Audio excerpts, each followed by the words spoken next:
នៅលើលោកនេះគ្មានអ្វីពិបាកជាងការចាប់ផ្ដើមទេហើយក៏គ្មានអ្វីអស្ចារ្យជាងការចាប់ផ្ដើមដែរចាប់ផ្ដើមជារឿងដ៏លំបាកបំផុតសម្រាប់មនុស្សគ្រប់គ្នាហើយបើគ្មានការចាប់ផ្ដើមក៏គ្មានអ្វីគ្រប់យ៉ាងដូចសពថ្ងៃនេះដែរនៅពេលដែលអ្នកចាប់ផ្ដើមលក់ដំបូងសូមកុំខ្លាចគេសើចត្រូវចាំថាអ្នកសើចគឺបានតែសើចទេហើយឲ្យគេសើចអ្នកសិនចុះព្រោះពេលនេះគេអាចសើចអ្នកបានប៉ុន្តែនៅពេលដែលអ្នករីកធំជាងនេះគេសើចអ្នកឡើងបានហើយត្រូវចាំថាអ្នកសើចក្រោយគឺលឺជាងអ្នកសើចមុនចេញលក់ដំបូងកុំខ្វល់រឿងខ្មាស់គេសំខាន់ស្រឡាញ់អីធ្វើនឹងទៅផឹងធ្វើផឹងបដោតផឹងផលិតលុយចេញពីមុខរបរទាំងអស់នោះត្រូវដឹងថាគេអាចមើលងាយអ្នកបានប៉ុន្តែមនុស្សទាំងអស់នោះមិនមកចិញ្ចឹមគ្រួសាររបស់អ្នកទេពេលចេញលក់ដំបូងកុំខ្វល់រឿងគូប្រកួតប្រជែងធ្វើចិត្តឲ្យធ្ងន់ពេលខ្លះទីផ្សារគឺអយុត្តិធម៌ខ្លាំងណាស់សម្រាប់យើងយូកូក៏មានច្រើនអ្នកលក់កាច់កងក៏មានច្រើន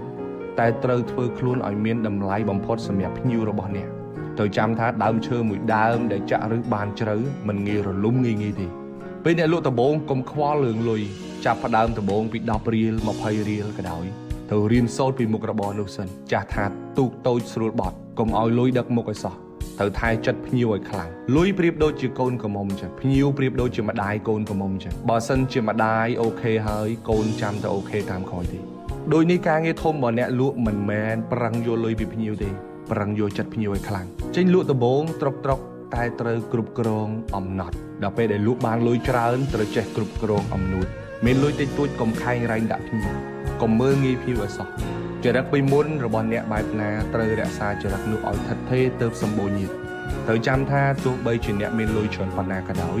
ក៏លុយទាំងអស់នោះវាកើតចេញពីអតិថិជនរបស់អ្នកទាំងអស់ដាច់ខាតសូមកុំមើលងាយភ្ញៀវរបស់អ្នក